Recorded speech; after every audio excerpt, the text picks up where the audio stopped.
Hey, Hillside. Well, today I'm coming to you from the book of Ruth, and it may be a familiar story to you, right? So, Ruth, her mother-in-law, Naomi, had gone with her husband into another land, and then in that other land, they had children, and their sons married local women who were not Israelites, right? Moabites. And then there was a famine, and, well, Naomi's husband and both sons pass away, right? And then they're in that land, these women alone, and there's a famine, and she hears that the Lord has blessed the fields of where her original home is with the Israelites. And so she says she's going to return, tells her daughter-in-laws to return to their homes because she can't provide for them. It doesn't have more sons for them, right? And her one daughter-in-law does, but Ruth clings to Naomi and says, I'm going to go with you.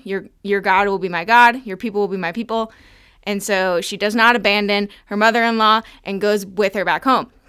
They get there, and now they don't have a way to provide for themselves. So also, in the Old Testament, one of the laws was the poor and the traveler, you had to allow them to come, and as the harvesters reaped from the field, you were to leave some around the edges or things that fell, and those people could gather, what was fallen or what was around the edges to provide for themselves. So Naomi sends Ruth into the fields. She ends up in Boaz's field, right? Okay. So now she's reaping.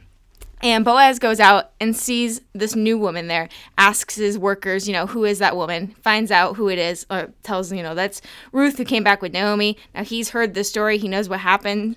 And now we're going to see what happens because of that. So, well, anyway, he tells her, don't go anywhere else. Keep reaping in this field. I've told my people, not to touch you, not to harm you, and to let you gather. And she says, why have I found favor in your eyes that you should take notice of me since I'm a foreigner?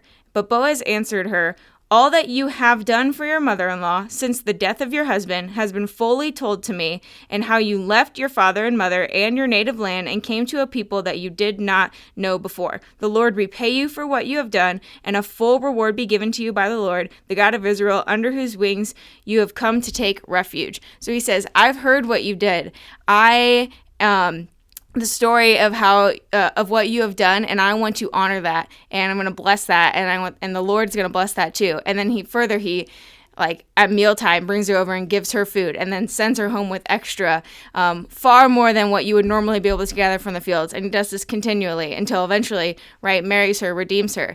And so this message stood out to me. Her redeemer, Boaz, the one who ended up redeeming her, heard what she had done, and honored it and blessed it. And I thought, what an analogy. Our Redeemer, Christ, also knows what we do and knows what we have done. And even if it's not immediate, I can assure you, our Redeemer is going to honor and bless the things that we do for him in this world, for his kingdom and for his people. So that is my encouragement for you. Even if you maybe don't see the blessing or the honoring right now, your Redeemer knows that. He's heard it, He's seen it, and he will honor and bless it, just as Boaz honored and blessed what Ruth had done for Naomi.